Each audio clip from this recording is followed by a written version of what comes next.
Ja, Hans, bijna is het een jaar geleden dat je open ging. Ja. Maar dat jaar is heel anders gelopen dan dat je had verwacht, denk ik. Ja, weet je Xavier, ik ben ook blij dat ik weer een jasje aan kan.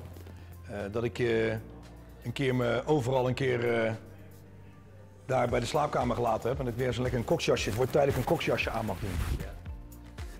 Ondernemen is ook wel emoties. Als je op de afgelopen jaar terugkijkt, het is natuurlijk nog volop bezig. Maar welke emoties zijn dan vooral voorbij gekomen het afgelopen jaar? Nou, we hebben natuurlijk een jaar gehad, 9 maanden lockdown.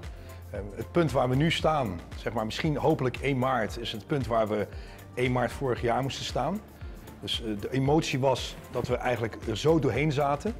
En als ik naar mijn eigen serie kijk, dan kijk ik echt naar een jongen die heel erg opgezwollen was van emotie. Niet van stress, maar zo moe en zo bijna doorgeleefd van de afgelopen 2 jaar. Waar ik nu echt de rust en de fijnheid gevonden heb. En daar mijn emotie kan ik heel goed een plaats geven. Ik kon toen niet goed mijn emotie een plaats geven. Ja, alles heeft met geld te maken. En het geld wat we nu missen, ja, dat kunnen we gelukkig een klein beetje bijverdienen. Maar het hoeft niet zo lang meer te duren.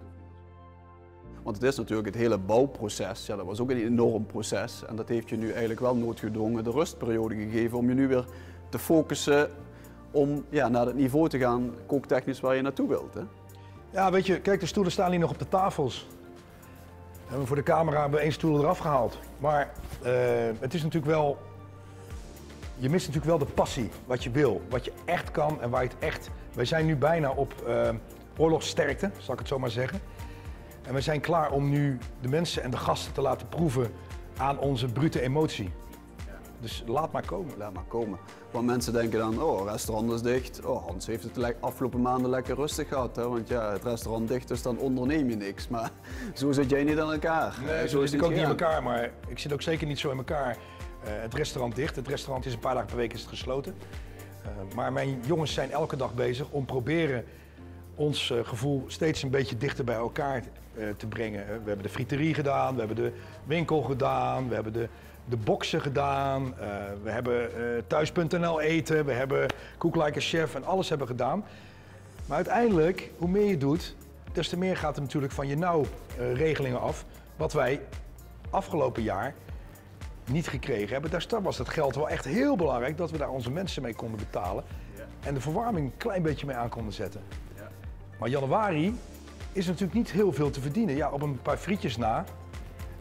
En misschien dat de mensen een beetje klaar zijn met de feestboxen thuis. Dus wat moet een ondernemer nu nog ondernemen om wat centjes bij elkaar te verdienen? Want iedereen praat over, natuurlijk ik ook een beetje, over de gouden eeuw die gaat komen en de mensen die enorm veel geld hebben. Ik denk dat de mensen het toch heel gefuseerd gaan uitgeven en heel gaan kijken van waar kan ik mijn stukje gezelligheid dadelijk vinden. Hoe ga ik mijn geld uitgeven? Ga ik inderdaad, met alle respect, ga ik alleen nog maar naar sushi tenten of ga ik alleen nog maar naar pizza tenten?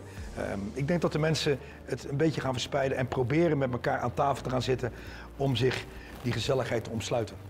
Gezelligheid en toch ook het stukje beleving, waar jij hier ook volop op inspeelt uiteraard. Wij spelen 100% hier met de beleving, omdat ik natuurlijk, mijn filosofie was 60% beleving, 40% eten. En van die 40% eten, 60% groente en 40% vlees of vis. Dus ja, wij zijn klaar hier voor de beleving, langzaam. Geef ons nog even 2-3 weekjes. En dan hoop ik dat de ziekenhuizen half leeg zijn. Dan hoop ik dat iedereen in Nederland tevreden is. Dat er geen railschoppers meer zijn. Dat de avondklok afgeschaft is. En dat we hier bij Bruut de mensen met vrijheid en vrede mogen ontvangen. Hopen we met jou. Veel succes. Dankjewel.